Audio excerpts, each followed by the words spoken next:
Никогда алабай не должен быть людоедом. Никогда таких собак туркмены не держат в селе.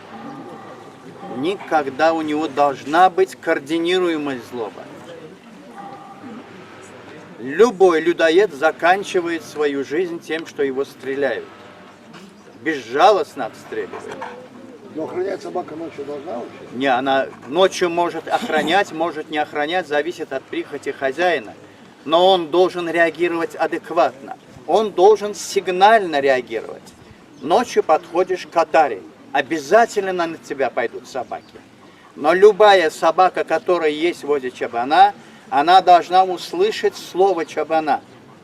Если он сказал «хэт», «гетпойна», иди к баранам, все, он уйдет к загону и оставит место для гостя и чабана.